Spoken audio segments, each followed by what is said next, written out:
Hey everybody, P.J. Turner coming at you here, asking you to check out my technology podcast called Popping the Bubble. There's no E on the end of bubble, B-U-B-B-L. Sandra Ponce de Leon and I, we get in and we demystify what's going on in the Silicon Valley. You want to know where we're headed? Come check us out. Welcome to Lakers Reign, the podcast of the Los Angeles Lakers. I feel like I'm on the ball today. I even felt accepted from the law today.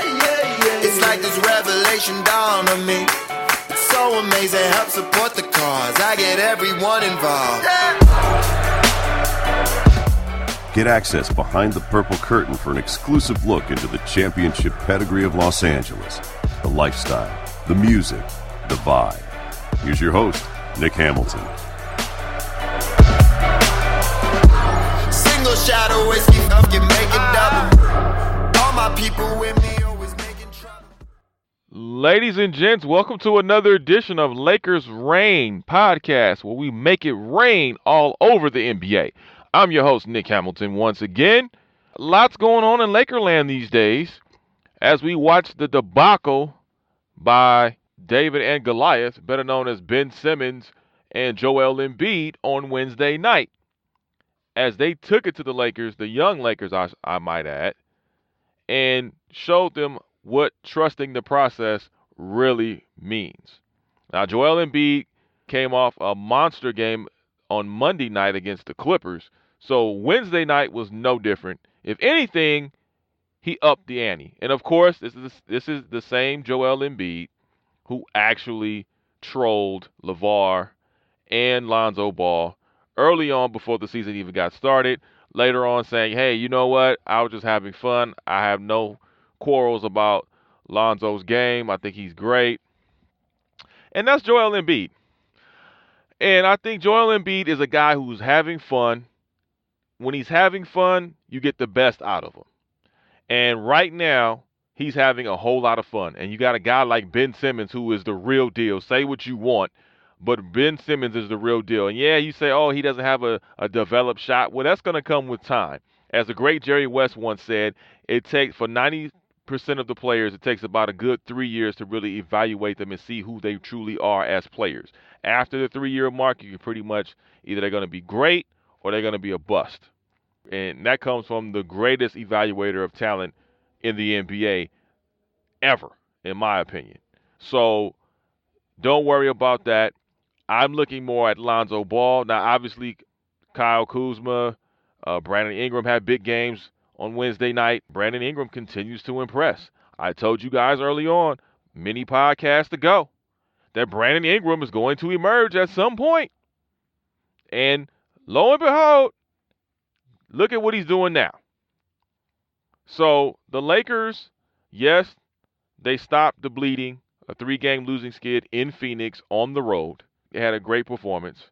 Jordan Clarkson, my God, what more can I say about Jordan Clarkson? He is the guy that has taken over. Between him, Kyle Kuzma, I look at Brandon Ingram again.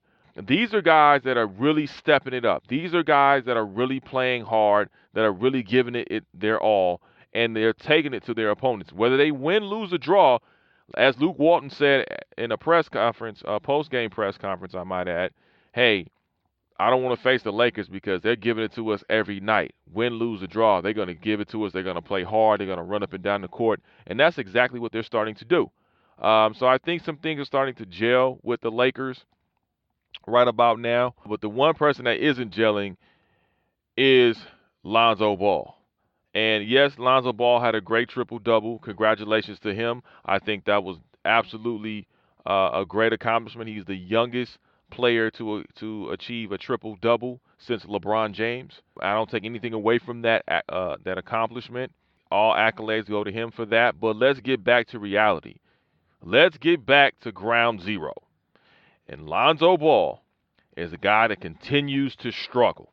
He continues to try to find ways to not shoot the basketball or shoot the basketball effectively. And this is a guy who needs to work on his shot. I mean, his shot is in ICU. His shot is on life support. Because though he is an excellent passer, You're going to have to shoot in this league. This is an offensive-driven league. You're going to have to shoot. Learn to develop a shot and shoot the ball effectively. You look at Steph Curry. You look at Reggie Jackson. You look at Drew Holiday. You look at guys that have developed their shots over the course of time. You look at James Harden. This is a kid, if this is your number 2 pick, this is quote unquote the face of your franchise right now until you get help later on. This is a kid who is going to have to score. He's going to have to. I don't want to hear any more excuses about, oh, well, that's not Lonzo's game. He's not aggressive. Well, get aggressive. It's about time we see some passion from this kid, for God's sakes. I mean, listen, I've been caping up. I've been defending this kid from day one. I'm still going to defend this kid because he's still young and wet behind the ears. But my God, can we get some enthusiasm? Can we get some passion? Can we get some fire under this kid? Because listen, that is the main knock on this kid right now. I don't care about his personality off the court. I don't care if he's quiet in press conferences and gives you one-liners. That's fine. I need to see some passion. Laker fans want to see passion from this kid who is the number 2 overall pick, whom you donned the face of your franchise. You've given him these many accolades to say, you know what? One day we're going to retire your jersey because we feel you're going to be that great. And who am I to dare question the vision of Magic Johnson? 5-time champion. Everything he touches is gold, pretty much. I'm not questioning Magic and his infinite wisdom. But what I'm simply saying is I'm looking at the here and now. And when I see the here and now, I'm not too pleased with the here and now as it pertains to Lonzo Ball. The inconsistency. That's got to change. I personally said, and we'll talk to Michael Duarte from NBCLA later on in the show with Pete Turner, who actually had a chance to sit down with him and talk all things Lakers and Lonzo Ball and what his future should be. And one thing I will say is this. I think Lonzo Ball should join the South Bay Lakers for a minute. Because he's got to learn how to develop his shot. Damn it, you got to play defense. And I'll take it a step further. Somebody needs to call Tim Grover. I don't know who hasn't. Kobe, Magic, somebody call Tim Grover. Work with this kid. Because let me tell you something. He worked with Michael Jordan. He worked with Kobe Bryant. And we all know we talk about Kobe and we talk about Michael all the time as one of the greats, if not the GOAT of basketball. And if this kid has any chance of being great, you got to get him with someone who knows how to train great players. Because listen, if I'm a defender, I'm going to let Lonzo beat me with my shot. And you know what's going to happen? He's not. At least not right now. If he develops his shot, continues to work on his game, later on put some weight on, sure, he's going to be a legitimate threat. I have no question because he has all the tools he needs to be phenomenal. But as of right now, Lonzo Ball's got to get it together. And I see why people get mad, and I know LeVar, better known as Puffy Knight, wants to get mad and say, hey, why you sit my boy down in the fourth quarter? Because your boy ain't producing. If you're not producing in quarters 1 through 3, what the hell makes you think I'm going to put you down in quarter number 4, where it counts, where it's considered crunch time? Luke Walton is the head coach. He's got to go with the hot hand. And lately, the hot hand has been between Kyle Kuzma, Jordan Clarkson, and Brandon Ingram. Those have been the hot hands for this Laker team. And he's got to continue to go through that. Because if he doesn't, he'll be in the unemployment line. He'll be taking state employment from California, the EDD office. Y'all know what that is. Some of y'all been down to the EDD office. Lord knows I have a time or two. You don't want that. I don't think Luke wants that either.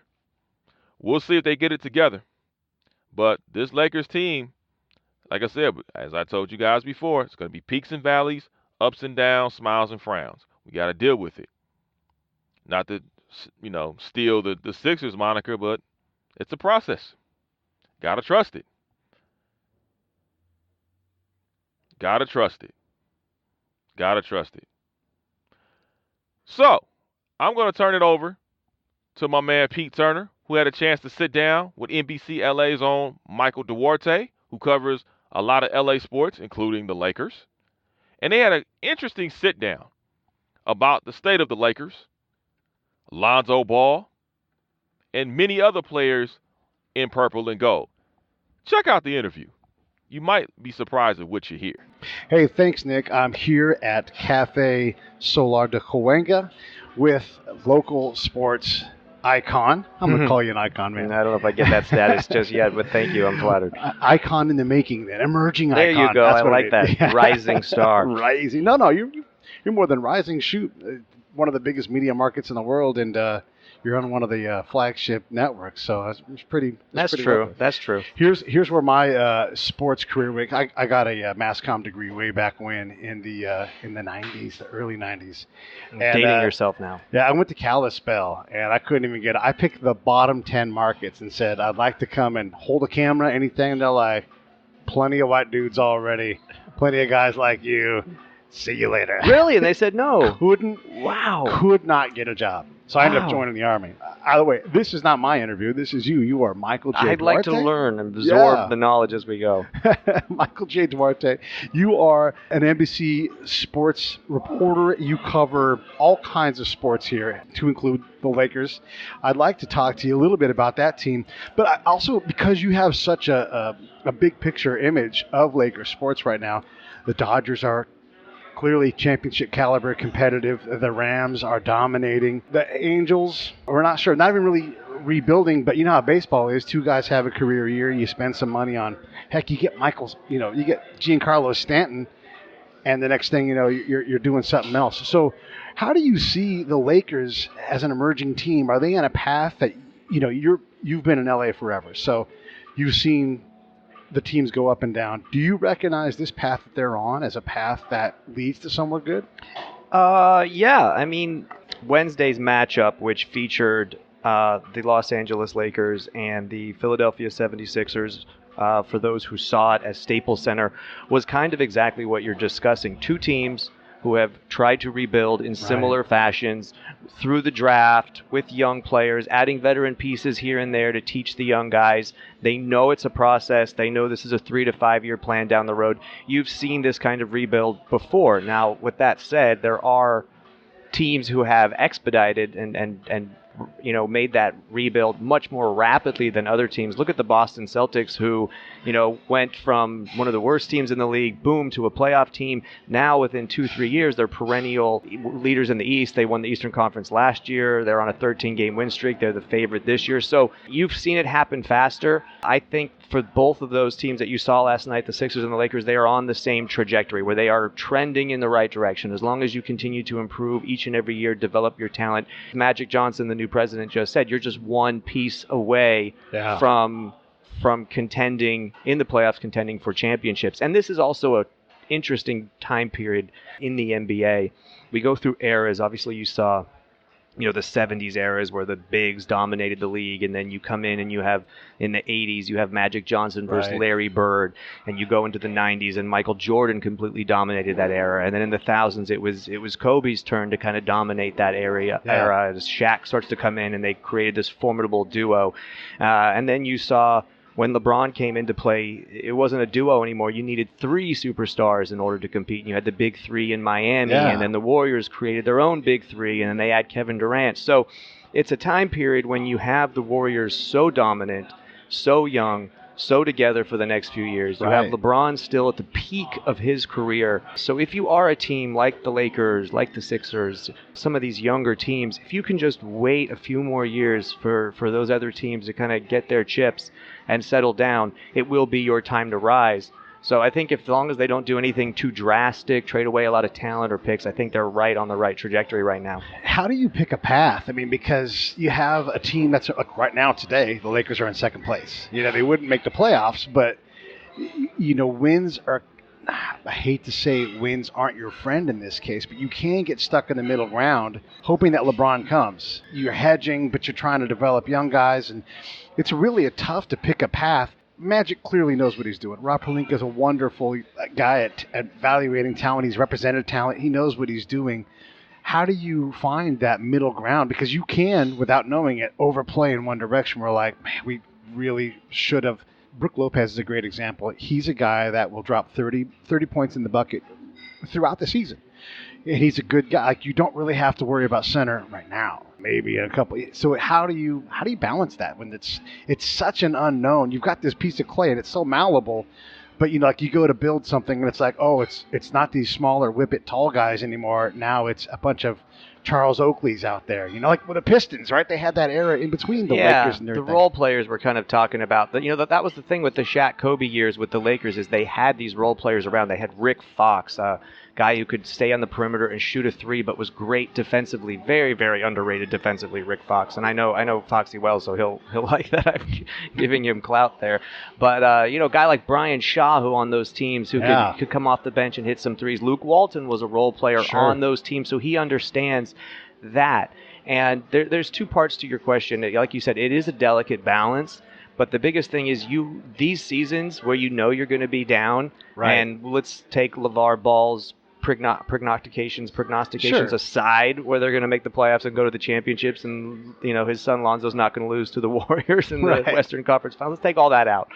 Just improve, just evaluate the talent, just mature the talent, develop it, grow it. Right now, Lonzo himself is in that weird place where he's just lost confidence in his shot, it appears to me. It's not falling. He's not performing at the level and the hype that had been given to him, mostly from his father, unfortunately, but also within the organization and analysts around the league. So how do you develop him? How do you keep his confidence up? How do you stop him from kind of digressing a lot? Right. From, just last week when he set the record for the youngest player in the NBA history to record a triple-double. Yeah. You got to keep him up. I don't want to say you should drop him down to the G League, as they call it now, but maybe playing a couple games down there and working on your shot there, or doing it a lot in practice or hard scrimmages, something like that, because he needs to get more confidence in his shot, because the rest of his game, points, rebounds, is still there, but he needs to develop that part of his game. So that's what these seasons are about. It's about letting Brandon Ingram grow into the player he's going to become. It's about,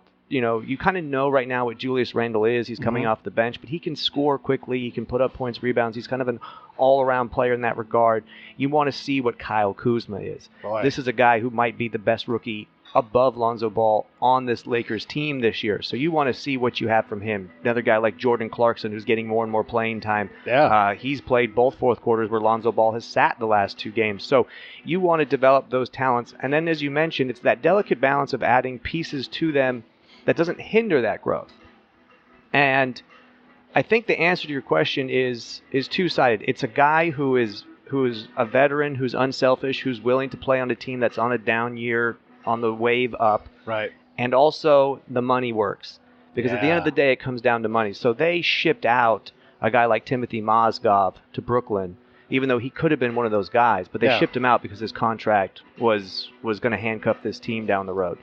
They were able to retain Brook Lopez because he had 1 year deal left on his deal. Right. So you get a guy who's a veteran. You get a guy who is a good scorer, who can help some of these young guys, who can help the guys like Brandon Ingram. And you let him play out this year, knowing that his contract's up at the end. Maybe he'll sign for cheaper if they like him, something like that. The same thing with Luol Deng. Right now, Luol Deng's not even dressing. He's not even playing. He's aware of the situation. They've made him aware that we want you to mentor these guys, but we want to develop this young talent and see what we got. We don't want to let a veteran like you come out there and steal their minutes, and he understands that. So right now, he's just out there mentoring, collecting a paycheck, whether they decide to cut bait with him or buy him out of his contract and trade him. But this is that dance. That is that dance. So moving, then that was not this regime. That was not Pelinka. That was not Magic Johnson. That was his predecessors. Sure. That was Jim Buss. That was Mitch Kupchak. So you want to, from this point forward, you want contract-friendly guys, veterans who know the situation, who are ready to mentor, who are either on the final year or you can get cheap to come over to this team to help grow these young pieces, and maybe they'll want to stay and be a part of it in the future down the road. I really like, going back to Wednesday's game against the Sixers, I really like that the Sixers added a guy like J.J. Redick to that mix, a veteran guy, a shooter who can stay on the outside, which is a perfect complement to a guy like Joel Embiid. If he gets doubled or tripled down the lane, he can kick it out to a guy like Redick for three. So I like the veteran kind of moves that they made to build around those young guys. The Lakers need to do the same thing. and I think they'll be okay. So this kind of goes back to the way I was trying to back into this question, because it is delicate. Look, you always want to win, but sometimes winning is a priority, but developing talent, one of the things that they don't really have is the guy that locks down the fourth quarter. Like they can approach getting close, but you've got to figure out who those dudes are, that lineup of death. Someone like, and I do really think this, Lonzo Ball, he can shoot. We got to relax. And much like in baseball, you can retard a guy's development if you put too much of a saddle on him. Like it took Jason Kidd a minute to adapt to the league. Even any of the prime point guards, it just takes a minute to get the speed and the stroke and like a confidence down. I mean, how many times have we heard this story where guys who are fantastic players in whatever sport, it takes them a minute to get used to the caliber of play, and we've got to remember that. The other thing, too, about these wins that I do want to ask you kind of about this is, I'll use the Dodgers as an example, coming down the stretch as they were just rolling, stacking up win streaks, and it became apparent they were going to win the division. At some point, you have to give guys rest. You have to give Pedro Baez a chance to see if he can pitch through it. And the team did lose a bunch of games out of 20. And yes, some of that was because the team stumbled, but some of that is because winning wasn't as high a level of priority. It's like, no, we are going to let Pedro pitch through this. We might come and snatch him out. We are going to pull out guys earlier so that they are. I mean, how many times we've seen a catcher break down in the playoffs because they're just gassed. Paul LaDuca was a great example of that. Would wear the poor guy out. So there's things you can accomplish, finding that fourth guy, finding the lineups that work well together. Are those things more important on a given night than the win? In baseball, yes. And I'm trying to understand more your analogy and comparison there. In baseball, absolutely, because baseball is such a grind. Right. 162 games, you're playing every day. Now, granted, you're not running up and down the court at full speed for 40 minutes and banging with guys down in the post, getting knocked down to the floor, getting ankle injuries, finger injuries like you do in basketball. Baseball is a little more relaxed, but it is such a grind every day, the force and torque on your body to swing, to throw, these different things that these players do. And as you saw, if the days of Cal Ripken Jr., Iron Man, and his streak are gone, you're not going to even see that anymore. And you don't. Same thing with AC Green, a former Laker who had the streak in the NBA as far as games played. You're not going to see that anymore. No. Now, the NBA is realizing it, and they're adjusting to their superstars. They have changed the schedule. There's less back-to-backs this year. There's less travel days. They started the season a little bit earlier so that they could extend it a little later, and they'll get more rest for the players in the season. But you're seeing it, and I'm going back again to this Wednesday game where the Sixers and the Lakers are both models of what you're talking about, but the Sixers still, 3 years into his career, even though he didn't really play the first 2 years, are still not letting Joel Embiid play back-to-back games, because he has a history of injuries. They don't want him to be worn down and hurt. Imagine Kobe Bryant, trying to stop Kobe Bryant from playing back-to-back 5 years ago when D'Antoni was there. He couldn't even get him to come out of the game, let alone get him to miss a game on a second night of a back-to-back. That balance is there, but with this Lakers team, they're so young that I don't think they need rest down the stretch. I don't now unless you're a guy like Andrew Bogut on this team, or like we said, Brook Lopez, or a veteran guy on this team who may need a spell here and there. But you do have to kind of manage that as throughout the whole season. But I think you're going to see these young kids. I mean, Lonzo Ball, 19, 20 years old. Yeah. Kuzma, 20, 21 years old. Brandon Ingram, 20, 21 years old. These guys are so young. They're so fit. They're so in shape. They're going to let them run. I don't think they worry about that now. But when the Lakers do get to a point where they are a perennial playoff team, where they are contending for that playoff spot in the Western Conference, you do have to manage that. You do have to look at that because you need these guys healthy for the stretch run. And you are playing back-to-back nights. You are adding 20 games onto the season, or however many it's going to be. And the best example of that was the Golden State Warriors when they went for the record. Right. They didn't rest those guys because they were going for the NBA record for most wins in a season. They got it. They set it. 73-9, the best regular season in NBA history. But Steph Curry was banged up. He had to miss a playoff series in the playoffs. Never got right, really. And he and by the time they got to the finals and they lost Bogut to that injury, they were up 3-1. Draymond Green gets suspended. They were gassed. Yeah. And the Cavs took advantage. Kyrie and LeBron took advantage of it. They scored 40 points in Game 6 and 7, and they took it to a Game 7 and won it. So that kind of goes to show that resting down the stretch, like you saw the Cavs do last year, instead of going for even the number one seed in the East, they kind of conceded that to the Celtics. They rested all their stars. Of course, they end up beating the Celtics handily in the Eastern Conference Finals, going on the NBA Finals. They eventually lose, but the Warriors also started to rest their guys too. So once you become that kind of team, that's when that does come into play, and you do need to rest guys down the stretch. You do need to rest guys in back-to-back. And Greg Popovich kind of was the guy that created it. He was the one that never played his guys back-to-back. Wouldn't even let them travel. Right. It's what got the NBA so upset. They'd have a primetime game, Spurs and Lakers or something. And you and I are suiting up. And Ginobili's not there. Parker's not there. Duncan's not there. So they need to follow the teams, the Lakers and stuff will need to follow that Popovich example of how to rest those guys, how to rest your stars, and how to keep them perfect. But I think we're still a couple years away from that. And what about the other aspects that you have to develop these guys? I mean, Kuzma needs situations. It's like I need him in this fourth quarter situation to see if he can figure out that speed of the game, that demand that comes in when you're tired. Same thing with Lonzo Ball, Brandon Ingram, all those guys. They need those situational experiences. And look, this team's going to look significantly different in 3 years than it does right now. You know, we're going to have brought in some more veteran role players that already play this. They already play the spot of being the stopper on defense, you know, and you bring in during certain times. Those things are going to happen. On the bench right now, who do you think is going to be there? I mean, obviously Lonzo Ball, but those middle guys, who do you think is still going to be around, do you think, in 3 years playing significant minutes? If you were just to guess. And obviously, who the heck knows, but it's fun to kind of guess like that. Yeah, no, that's a good guess. And one thing I want to go back to that you mentioned in your previous discussion or question was, right now this team has no closer. Right. And that was what we were looking for. And that is the difference in the NBA between being a championship team and just being a good team, for example. I always said, people always were like, why are the Clippers so defunct? Why can't they get out of the second round of the playoffs? And I said, they don't have a closer. Right. They don't have a Kobe Bryant. They don't have a LeBron James. They don't have a guy. Now, Chris Paul was that guy. But at Chris Paul's height, barely 6 foot tall, you can't have Chris Paul, unfortunately, be your closer because, as I saw many a times at some of these games, when it is a one-point game down the stretch and there's 10 seconds on the clock and the ball's in Chris Paul's hands, the other team, whether it was the Thunder putting Kevin Durant, you put a long guy on him, you take Chris Paul's passing out of the way, you take his shot out of the way, and all of a sudden, you know, you don't have that guy that you need that can get his own shot at any time and close out a game and has that kind of ice water in his veins mentality. Now, they may have had that with D'Angelo Russell, who, you know, coined this, you can't see here on the podcast, but the ice in his veins and has been dominating. He's a top 10 scorer in the league right now, averaging over 21 points a game for Brooklyn.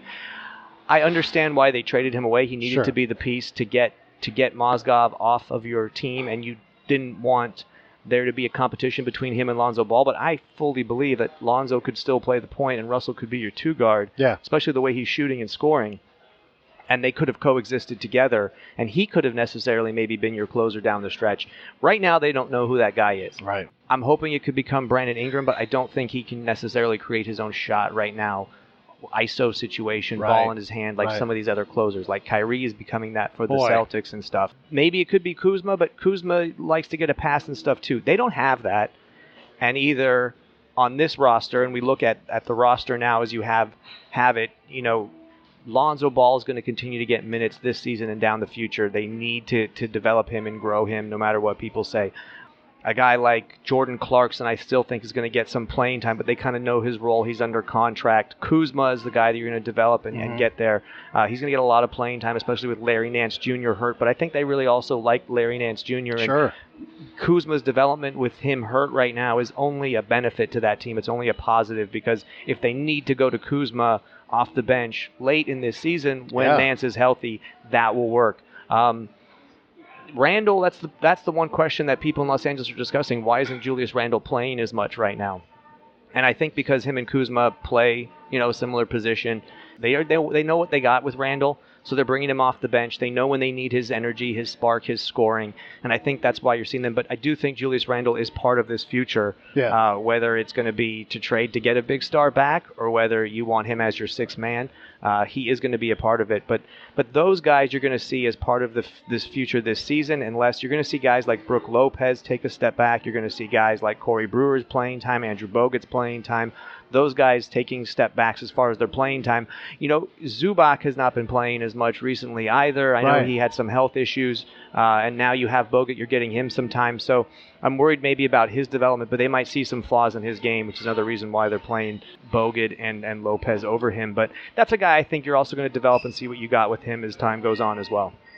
It's a lot of development, a lot of time, right? And that's where we are right now. And I asked you for 20 minutes. You've given it to me, so I'm going to thank you for them and ask you anytime you want to come back, we'd love to have you. Let's cover the bases here. You're NBC Sports, Michael J. Duarte, at Michael J. Duarte on Twitter. We love that you've come down and talked to us. This is really cool. And one of the things I love about podcasts is that we can talk to different things. We had Tim Capstraw from the Nets come in, and he said, this before they played the Nets, he was in town for that game. Excellent. It's like, Brooke is going to throw down 30 points back-to-back nights all throughout the season. It's not going to be every night, but it's going to be regular. You guys have a really good team, and we do have a good team. I would say next year we beat the Bucks when we lost to them, and that turns into a 500 road trip, which if you're playing 500 road trips, you are right there at that cusp of probably being playoff caliber. It means you have to win when you play the team on a back-to-back night. You have to win those other harder games, but we're not that far away, but let's temper the expectations, I think. Well, yeah, so let's look at some positives as we end this segment. The positives of this team 2-3 years ago was getting blown out of every game, 20, 30 points. Right. They weren't in the game. Now, every now and then they'd pull up this amazing game of their life where they beat the Warriors or they beat the Cavs or something crazy, and you're like, yeah, but then for the most part they wouldn't be in it. Their defense was last in the league. Their perimeter defense was last in the league. That is not the case anymore with this team. You still have a young team where I don't see they have enough star power around them to be a playoff team yet, to make a push for a championship yet, but they will have the most cap space than any other team in the league, including the Sixers, next offseason as they go for a guy like LeBron James, as they go for guys who might be available out there to build around and to get a superstar. Also, the defense has improved. So now they have a top 10, believe it or not, overall defense. And they have the top perimeter defense at defending the three-point line in the game this year when they were like dead last the past few seasons, which means when you watch these games, they're now in every game. Right. They might get down early, but they fight back in the third quarter. If you looked at Wednesday night's game against the Sixers, they were in it into the final 2 minutes of the game. So if you can find out, like we just talked about, who's going to be your closer? Who's going to be the guy that's going to go ISO one-on-one down the stretch and put the ball in the basket and get the buckets that you need? That has always been Kobe for the last 20 years for this team. They need a new guy to step up and be that guy. Once they get that and they figure out how to close down games late, they're in every game this season. They can compete with the best in the league as far as being in the game. I think you're right. They just need that guy who can put them over the top, who can finish for them. I don't think it'll be Lonzo, but Lonzo can set up those guys. So you just need to figure out who that guy's going to be, and once they do that, whether it's this year or next year, or they add that piece to be that guy, that's when they're going to get over that mountaintop, and they'll start competing every year for championships. The difference is in playoff caliber and not playoff caliber. It's small things. It's that three-point. If that three-point defense is real, if it really is there, and if we get Lonzo the shooter that we think we've got, I mean, just think about that. If he's making 2 more three-pointers a game, this team all of a sudden has 6 extra points in a game. It doesn't exactly work like that, but you've got a guy that expands the court and now really opens up passing lanes more because you're going to have to defend him. I'd be surprised if he doesn't come out of this shooting slump at some time soon, because he does have a stroke. He can do it. So it is exciting, and we are pretty close, but we have to develop that closer. He has to get his stroke. We have to keep that defense up. There's a lot to be excited about. Thank you again. Anything you want to say in closing? No, you kind of hit upon it. Check me out on NBC LA, Channel 4 here in the Los Angeles area. You'll see, obviously, my coworkers, Fred Rogan, Mario Solis. Sometimes you'll get to see me on the air at certain games. You can follow myself, Michael J. Duarte, on all social media. That's Instagram, Twitter, mostly Twitter to get breaking news and inside information on these teams. Another one of our guys, Shahan Ahmed, also a Lakers writer. Follow him as well on NBC. And go Lake Show. Yeah, indeed. Go Lake Show. Thank you, Michael. I appreciate it. You're welcome. Thank you.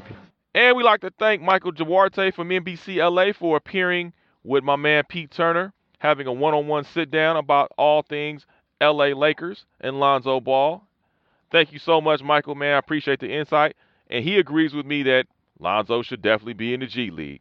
I think a lot of people will start to see that And maybe that might help, but I don't think the Lakers are going to do it because they got to save their bottom line, and they also have to save the face of the franchise. So although it may be beneficial for Lonzo right now, it may not be beneficial for the Lakers as a franchise, and I understand that as well. So it's a very, very slippery slope, but very interesting dilemma that they have. But they're going to definitely have to figure out something. So make sure you check out Lakers Reign Podcast on all social media networks, on Instagram, Twitter, and Facebook. Make sure you check me out at Nick Hamilton LA on Instagram and Twitter. Until next time, make it rain right here on Lakers Reign Podcast. I'm your host, Nick Hamilton. Take care. Be safe out there. Make it count.